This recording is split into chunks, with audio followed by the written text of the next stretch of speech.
به نام خدا، با تقدیم سلام و خسته نباشید خدمت همه شما شاگردای عزیز. امیدوار هستم همتان خوب و صحتمند باشید. شاگردای عزیز، امروز یک درس جدید از مضمون بیولوژی صنف دهم میخوانیم. این درس ما درباره ژنتیک و اهمیت آن هست.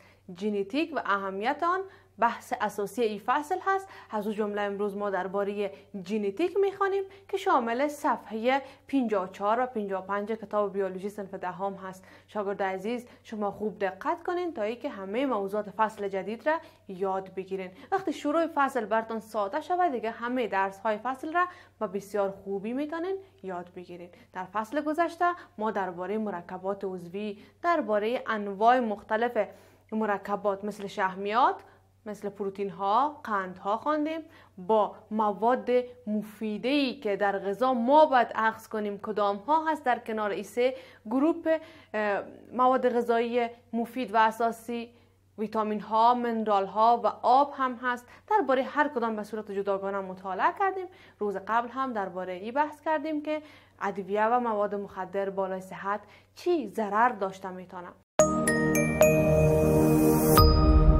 برای حمایت از ما چینل بیگم اکادمی را سابسکرایب کنید و سپس زنگوله را فشار دهید تا به تمام ویدیوهای درسی ما دسترسی داشته باشید و از آنها مستفید شوید. امروز فصل جدید را شروع می کنیم. ما امیدوار هستم شما همه روزه فصل‌های گذشته را تکرار کنید و وقتی ما درس جدید می خوانیم شما باید از اون طرف کل درس‌های گذشته هم به یادتان باشه. این فصل ما بسیار یک فصل جذاب و جالب هست، به خاطر که روی موضوعاتی صحبت میشه که من مطمئن هستم همه شما را خوشتان میآید. اولین بحث ما روی ژنتیک هست. اهداف درس ما این هست که یاد بگیریم ژنتیک چی هست، ژنتیک چی نقش داره و مفهومش چی هست. با همه این موضوعات آشنا شویم. شاگرد عزیز، قبل از اینکه بر شما درس را شروع کنم، یک سوال بسیار ساده از شما دارم. آیا شما تا به حال فکر کردین که چرا چوچه های گوسفند شبیه مرغابی نیستن؟ یا اگر همین قسم بر شما دیگه مثال بتم، انواع مختلفی از حیوانات وجود داره که اونا با هم دیگه فرق داره. هر نسلی از یک حیوان شبیه خودش هست. پس جوابی که من از شما در این سوال گرفتم میتونم، طبعا همه شما ایره میگن که به دلیل از اینکه پدر و مادر گوسفند مرغابی نیست و این برای ما میرسانه که یک موجود زنده زمانی که نسل جدید از او به وجود میآید، نسل جدید مشابه خودش هست. موجودی که ایجاد میشه مشابه خودش هست. شاگرد عزیز، مردم سالها به این فکر بودن که چرا شباهت ها بین اعضای نزدیک در یک فامیل وجود داره. دلیل همین شباهت چی هست؟ مثلا شما بارها این موضوع را یا خودتان گفتین یا یک عضو فامیلتان گفته، یا بالاخره این گپ را شنیدین که میگن گفته میشه مثلا یک شخصی را نام میبرن و میگن چقدر چهره پدر خود را داره. یک طفلک که نو تولد شدن گفتن میشه که چقدر شبیه خواهر خود هست. این نشان میده که شباهت بین اعضای فامیل و کسایی که نزدیک به هم هستن، خواهر و برادر هستن، مادر و پدر همی اطفال با هم دیگه چقدر شباهت میتونن داشته باشن. دلیلش چی هست؟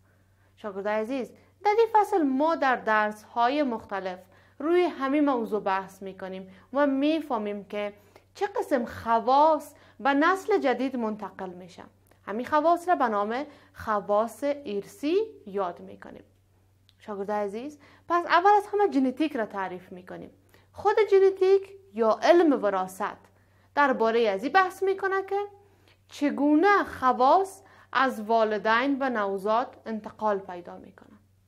پس چگونگی انتقال خواص از والدین به نوزاد، درباره همین موضوع خود ژنتیک بحث میکنه.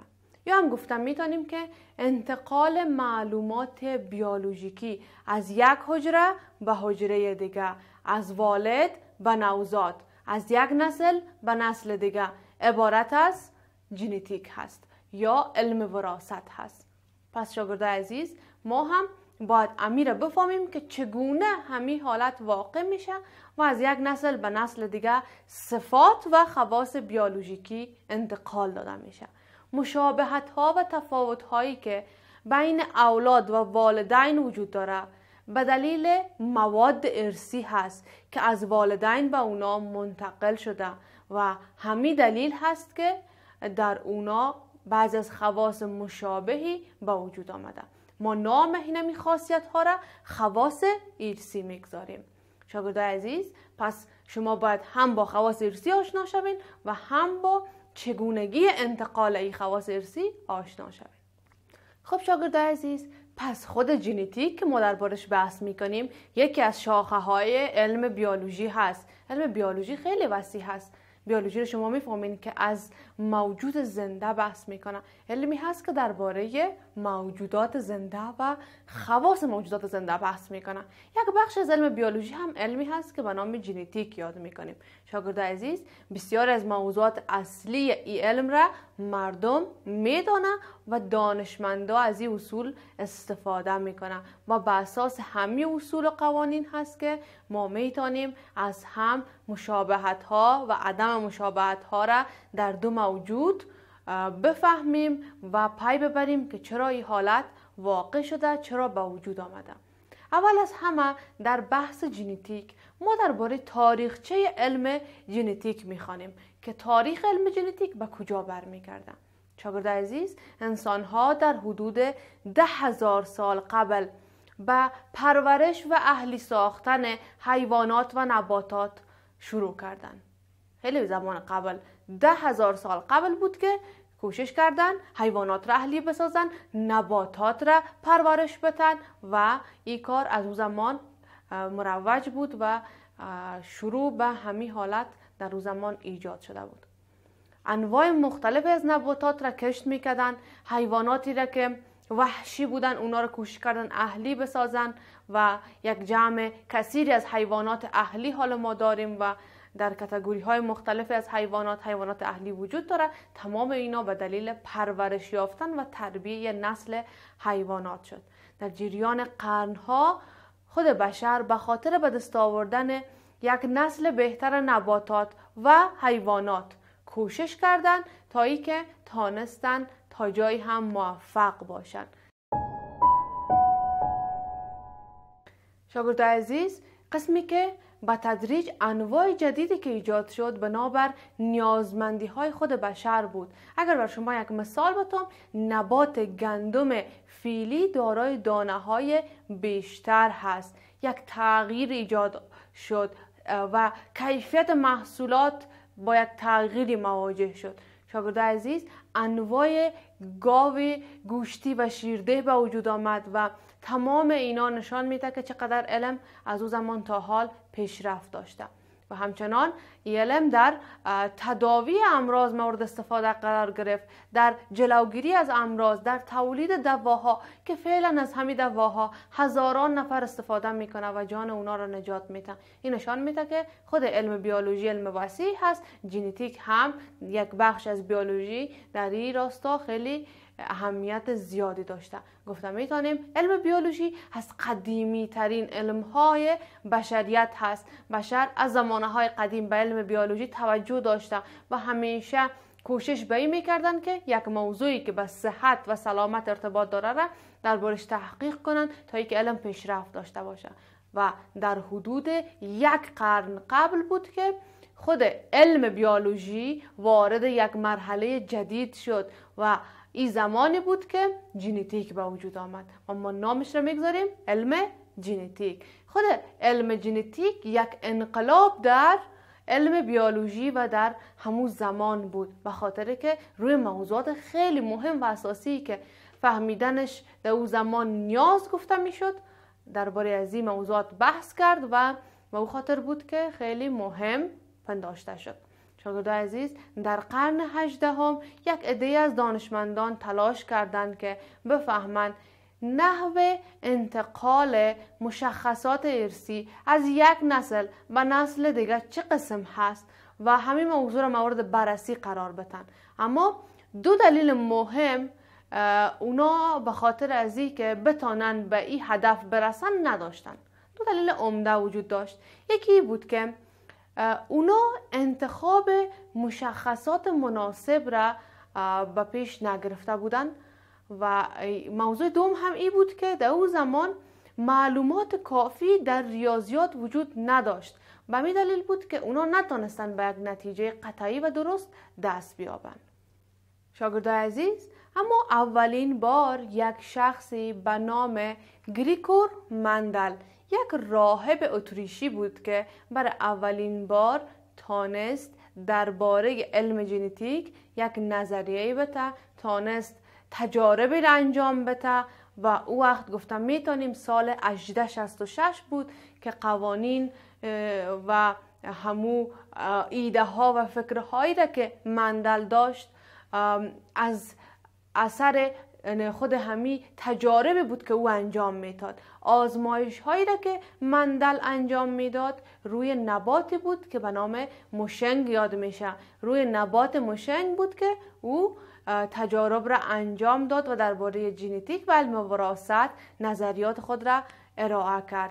بعضی اوقات امو نظریاتی که داده میشد خوب فهمیده نمیشدن و مورد چشم پوشی قرار می گرفتن و گفتم میتونیم که حتی نظریات گریگور مندل رد شد و دانشمندا با او برخلاف شدن.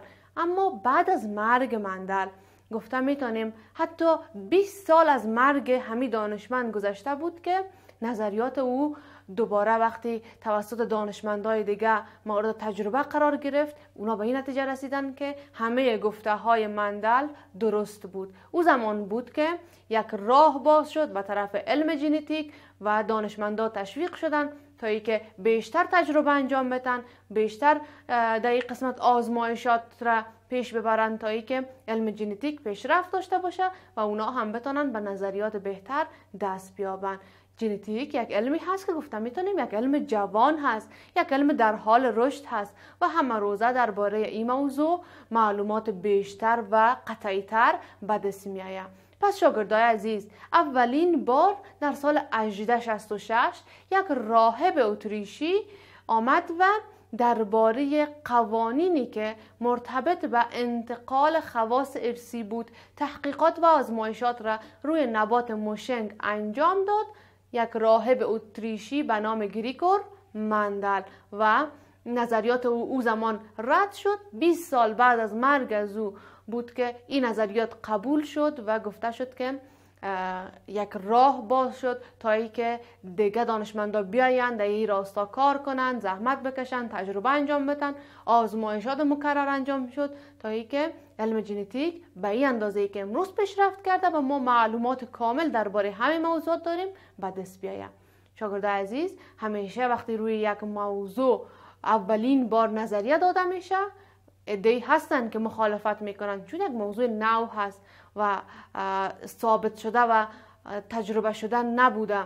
به او خاطر هست که این مشکلات همیشه وجود داره، اما زمانی که تایید شد تا حال هم از همین عالمی که گریگور مندل بود یادآوری میشه و مورد احترام همه دانشمندا و همه بشریت قرار داره. شاگردای عزیز، ما درباره این عالم و درباره کارکردهای او در طول یک فصل میخوانیم. شما با ژنتیک و تاریخچه ژنتیک بیشتر آشنا خواهید شدین. فعلا درس امروز ما همه قدر بود. شما همین موضوعات را خوب بخوانید، در ذهن بسپارین و یک ایده در سرتان باشه که ژنتیک چی هست و چی اهمیت داره. ما امیدوارم همتون درس امروز را یاد گرفته باشین. بر شما کارخانگی که میتونم، خیلی کارخانگی ساده هست. فقط همین چیزایی که ما گفتم شما یک بار تکرار داشته باشین و آماده باشین تا اینکه روز بعدی درس جدید را یاد بگیرین. شاگرد عزیز، تا درس بعدی و یک موضوع جدید همه شما را به خداوند بزرگ و بی‌نیاز میسپارم. خدا نگهدار. قبل از آغاز درس بعدی وقفه کوتاه میگیریم.